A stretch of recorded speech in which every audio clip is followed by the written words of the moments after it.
왔어? 프로 기똥찬 똥찬입니다. 제가 얼마 전 아이폰 14 프로와 아이폰 13 프로를 비교를 했었는데요. 그때 시간 관계상 카메라는 뒤로 미뤄뒀습니다. 그걸 오늘 해볼 거예요. 제가 나름 밤, 낮, 모든 환경에서 사진과 영상들을 촬영해 뒀는데요. 그런 것들을 비교하면서 어떤 부분이 더 좋아졌는지, 그리고 애플이 발표한 포토닉 엔진은 어떤 것인지 자세하게 한번 다뤄보도록 하겠습니다. 다 같이 화면을 보면서 이야기를 하자고요. 먼저 가장 변경점이 없다고 생각하는 부분부터 말씀드릴게요. 이번 애플이 발표할 때 플래시가 변경이 되었다고 발표를 했죠. 먼저 13 프로는 이렇게 촬영이 돼요. 여기 13 프로입니다.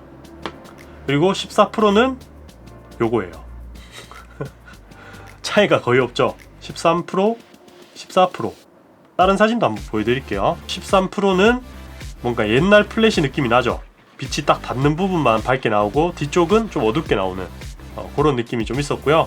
14 프로는 좀 전체적으로 은은하게, 빛을 정면으로 받으면 너무 날카롭게 나오잖아요. 그래서 그런 빛들을 좀 부드럽게 하기 위해서 천장 바운스, 그러니까 플래시를 하늘 쪽으로 터트리는 그런 효과를 아이폰에서 좀 표현을 한 것 같습니다. 좀 빛들이 좀 부드러운 느낌이 나요.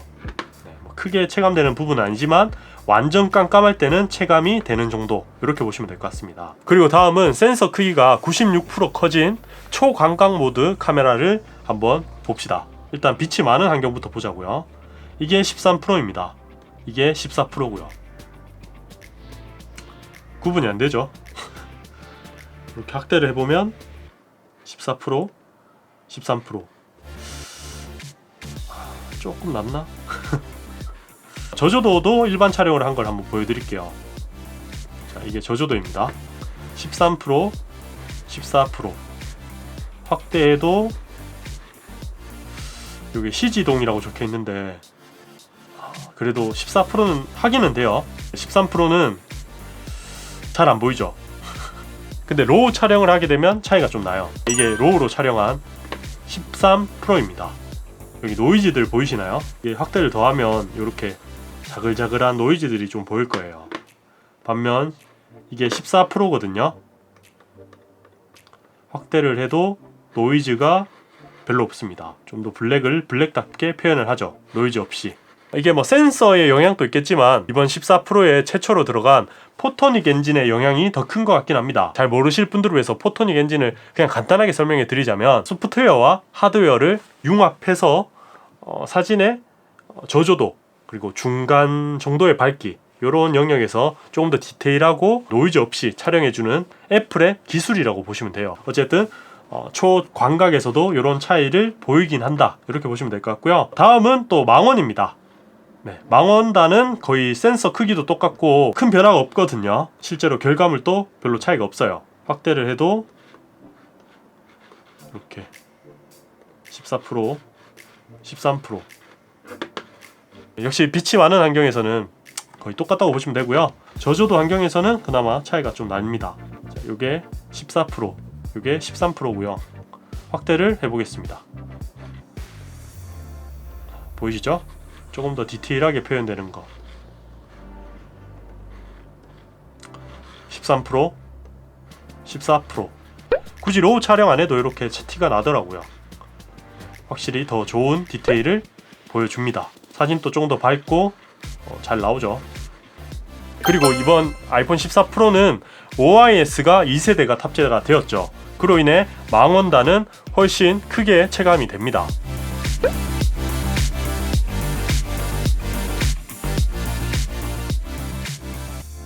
확실히 14 프로가 조금 더 안정된 느낌을 보여주죠. 액션캠 모드를 켜지 않았을 때도 13 프로보다 훨씬 더 나은 퀄리티를 보여줍니다. 자, 그럼 이제 가장 큰 변화라고 볼 수 있는 메인 카메라, 요걸 한번 중점적으로 볼 건데요. 요게 13 프로, 요게 14 프로고요. 보시면 느껴지시겠지만 화각이 조금 넓어진 게 느껴지실 거예요. 제가 체감이 더 쉽도록 촬영한 게 있습니다. 자, 같은 위치에서 촬영한 13 프로, 여기 보시면 글자가 여기 딱 끊기게 제가 촬영을 했죠. 26mm로 촬영이 되었고요. 14 프로는 24mm로 촬영이 되었습니다. 여기 글자 옆에 여백을 보시면 확 체감이 될 거예요. 카메라 많이 만져보신 분들은 아시겠지만 우리가 쓰는 이런 줌 렌즈들 24, 105, 24, 70 이런 것들이 많습니다. 실제로 광각단에서 2mm는 크게 체감이 됩니다. 뭐 식당에서 촬영을 할 때나 음식 촬영할 때 아니면 풍경을 많이 담고 싶을 때 24mm가 훨씬 좋죠. 그래서 뭐 이런 부분도 확실히 크게 업그레이드 된 부분이라고 볼 수 있고요. 사진의 퀄리티도 자 이게 13%고요. 이게 14%입니다. 확대를 한번 해보죠. 확대. 차이가 느껴지시나요? 네. 거의 안 느껴지죠. 이게 12메가픽셀로 촬영되었기 때문에 픽셀 비닝 기술을 활용해서 센서 크기가 훨씬 크긴 하지만 워낙 빛이 많기 때문에 작은 센서로도 충분히 받아들이는 거예요. 13%도 충분히 괜찮았고요. 이제 저조도 환경에서는 차이가 확 납니다. 이게 13%고요. 이게 14%입니다. 픽셀을 보시면 동일한 1200만 화소로 촬영이 되었죠. 하지만 확대를 해보면 이게 14%고요. 이게 13%입니다. 로우 촬영을 하지 않아도 저조도에서 많이 개선된 게 느껴지죠. 노이즈도 한번 볼까요? 13%, 14%. 조금 더 나은 노이즈를 보여줍니다. 그리고 14%의 정점이라고 할 수 있는 로우 촬영 모드를 한번 보여드릴게요. 일단 13%는 이렇게 어두운 영역, 데이터가 많이 날아갔죠. 이렇게 파랗게 표현되는 부분들이 너무 어두워서 제대로 데이터를 담아내지 못한 거라고 보시면 됩니다. 그리고 밝은 부분은 요만큼 데이터를 담아내지 못했어요. 반면 14%는 밝은 부분은 비슷하죠. 반면 어두운 부분은 거의 모두 담아냈습니다. 확대를 해보면 그 차이가 체감이 돼요. 이게 14%, 이게 13%입니다. 진짜 어둡게 표현됐죠? 반면 얘는 이런 데까지 다 표현이 되었습니다. 제가 가장 놀랬던 사진도 한번 보여드릴게요. 태양을 마주보고 있는 역광 상황이라고 보시면 되는데요. 다이나믹 레인지가 가장 많이 필요로 하는 그런 환경이라고 보시면 됩니다. 이게 13%고요. 이게 14%입니다. 어두운 부분을 한번 살려볼게요.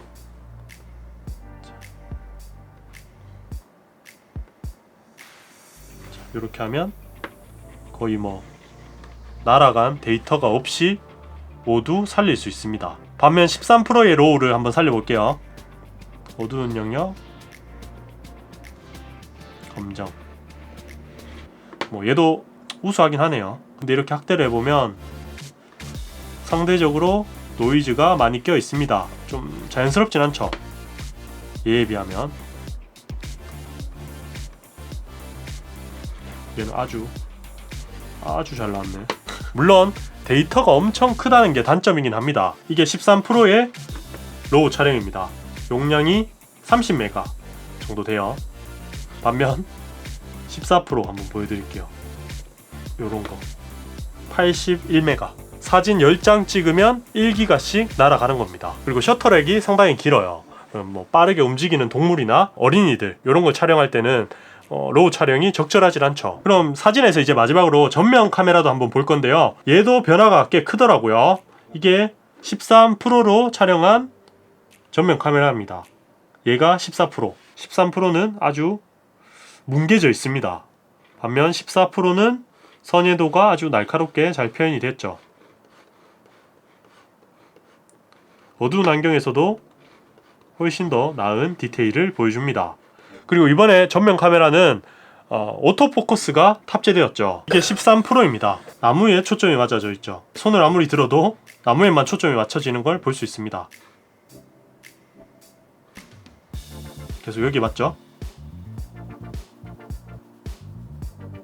포커스 이동이 없습니다. 14%를 한번 보여드릴게요. 포커스 이동이 손으로 갔다가 나무가 흐려진 게 보이죠? 나무로 갔다가 손으로 갔다가 나무가 흐려지고 다시 나무에 맞고 손으로 맞고 나무에 맞고 이런 식으로 오토포커스가 돼요. 사진을 찍을 때도 훨씬 더 포커스를 더 잘 잡아줄 거고요. 그리고 이제 메인 카메라와 나머지 카메라들은 동영상에서 큰 업그레이드는 없는 것 같아요. 기존 4K 60프레임까지만 지원이 되고요. 시네마틱 모드에서 4K 촬영이 가능하다는 게 업그레이드이긴 하지만 제가 평소에 시네마틱 모드를 잘 사용하진 않거든요. 그래서 뭐 크게 확 체감되는 그런 느낌은 아니었습니다. 그냥 아까 보여드렸던 OIS가 업그레이드 되면서 기존에도 좋았던 손떨방이 더 좋아진 느낌. 대신 저조도 환경에서는 여전히 잔떨림이 많이 느껴지더라고요. 그리고 또 새롭게 들어간 액션캠 모드도 아주 유용합니다. 제가 13%, 14%, 액션캠의 대명사 고프로 이렇게 세 가지로 촬영을 해봤는데요. 결론부터 말씀드리면 고프로랑은 비교가 안 돼요. 지금 보시는 화면이 고프로인데요. 일단 해상도부터 4K 선택이 안 돼서 퀄리티 차이가 많이 납니다. 고프로가 훨씬 더 밝고 선명하죠. 또 화각도 고프로가 훨씬 압도하죠. 아이폰 14 프로는 초광각 카메라 13mm로 촬영한 후 주변부를 크롭해서 소프트웨어적으로 안정화를 시키다 보니 화각이 많이 줄어듭니다. 아무래도 액션캠이란 게 넓은 POV도 굉장히 중요한 부분이다 보니 이런 부분은 더 개선되어야 좋을 것 같습니다. 완전히 액션캠을 대체할 수는 없어요. 네, 보신 것처럼 사진을 많이 찍는다면 14 프로는 굉장히 좋은 선택이 됩니다. 물론 셔터렉이나 좀 해결돼야 되는 부분들이 있긴 하지만 13 프로에 비해서는 카메라 자체가 확 달라졌어요. 물론 로우 촬영도 많이 안 하고 스마트폰에서 많이 본다, 뭐 13 프로도 충분해요. 그러니까 본인의 사용 용도에 맞게 선택하시는 게 좋겠죠. 근데 13 프로도 최근에 가격이 많이 비싸더라고요. 뭐 그런 걸 생각하면 14 프로가 더 낫지 않나 이런 생각을 하고요. 다음 영상에서 이제 최종적으로 제가 실제로 사용해본 14 프로에 대한 소감 뭐 이런 것들을 정리해 보도록 할게요. 사전 예약하실 분들은 꼭 구독해 두셨다가 보시면 도움이 될 겁니다. 자, 오늘 영상은 여기까지고요. 다음 시간에 더 밝은 모습으로 찾아뵙도록 할게요. 다음에 봐요. 똥봐. 쉬운 게 아니야. 힘들어.